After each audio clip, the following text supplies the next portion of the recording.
i al final la realitat ha superat a la ficció.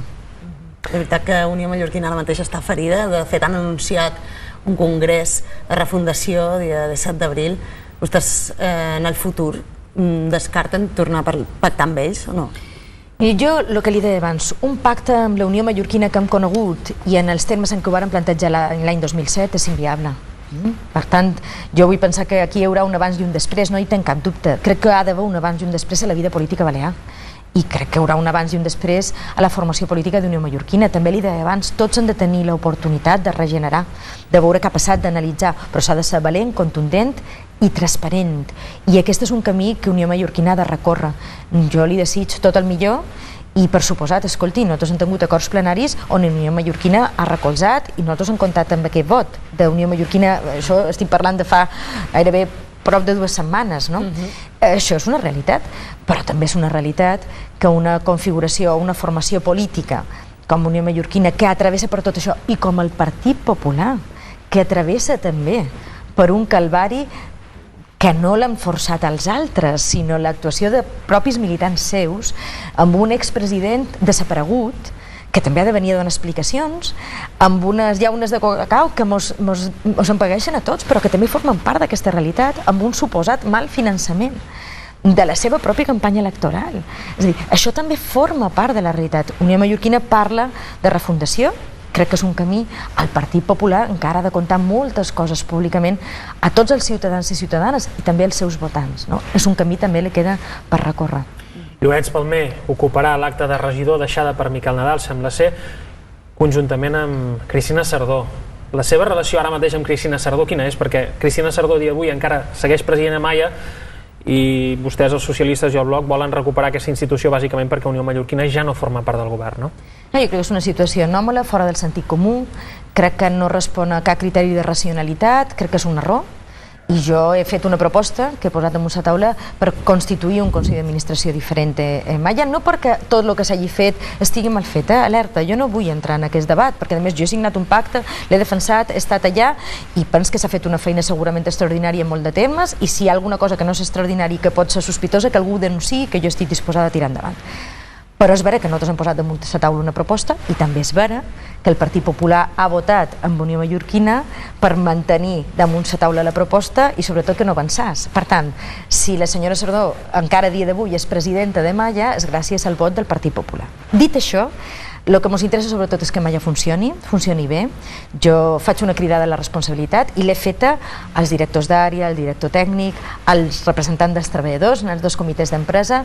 Apel·la a la seva professionalitat i el seu compromís amb els ciutadans i ciutadanes. Comprenc que políticament travessen per una situació insòlita, tots li atravessam. A mi m'agradaria poder recuperar aquestes dosis de sentit comú, més enllà de les batalles jurídiques que hi pugui haver. El sentit comú diu que qui governa ha de poder també governar les empreses del qual n'és accionista, no? Qui pot entendre que el propietari d'una empresa, que en aquest cas és l'Ajuntament, no pugui tenir persones de confiança en aquesta empresa? Això atenta contra el sentit comú, però és la situació que tenim i hem de lidiar amb ella. Jo crec que després d'aquesta conjuntura han d'aconseguir avançar. Jo faré tot el que estigui a les meves mans, espero comptar amb el recolzament de les distintes formacions polítiques, crec que faig una proposta més que votable, molt raonable, però això és el que tenim, no? I si no ho aconsegueix, què és el que farà? Continuaré fins ara. Escoltin, jo els hi vull dir, fa un mes i setmanes que tenim una situació prou complexa i és complicada perquè hi ha algú que presideix a Maia que no entén la institució de la mateixa manera que l'entenem nosaltres. Aquí podem entrar a debatre i esgotar-nos uns en els altres. I a mi el que m'interessa en un any i mesos que tenim per davant és que funcioni l'empresa. És l'únic que demano. I nosaltres serem molt vigilants, estarem vigilants perquè això sigui així, actuarem i exercirem els nostres drets com a accionista majoritari d'aquesta empresa i, per tant, exigirem neteja, exigirem aigua en els grifons i de qualitat i exigirem la mateixa professionalitat que hem exigit sempre. Dit això, continuarem fent feina per resoldre políticament una situació insòlita. Doncs la seva prioritat seria que funcionés bé abans de, per exemple, la presidència, posar algú de la seva confiança a la presidència de Maia. Jo crec que ha de funcionar bé i ha d'haver algú de confiança. I la meva proposta és que hi hagi algú de confiança. aquesta situació no se dona a dia d'avui, jo continuaré fent propostes perquè se pugui arribar a donar i he d'aconseguir el suport en el consistori perquè això se doni. Si no és així, torno a insistir, la senyora Sardó a dia d'avui presidenta de MAJAP amb el suport del Partit Popular. L'administració local, els ajuntaments, són l'administració més propera que tenim els ciutadans. Ho veiem, per exemple, en el ple de la setmana passada, diferents pancartes, algunes de suport, algunes en contra. Què li diuen a vostè als ciutadans pel carrer? Doncs miri, els ciutadans són extraordinàriament respetuosos i molt educats, afortunadament, no? Hi ha qui s'acosta i diu allò de escolti, és perquè li vagi bé, li desig molta sort, hi ha qui diu allò de jo no entenc res de tot això, són vostès tots iguals, quin desastre.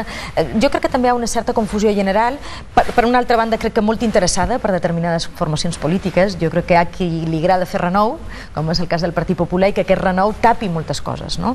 Però jo confio molt en el sentit comú de la gent i sobretot tinc la sort de rebre aquestes bones maneres, fins i tot d'aquell que discrepa. I això és molt important, no perdre les formes, no perdre respecte i entendre que les institucions estan per damunt de tot. Per tant, molt agraïda de que l'ambient en el carrer sigui un ambient pausat, independentment de que no tothom pensi igual, efectivament.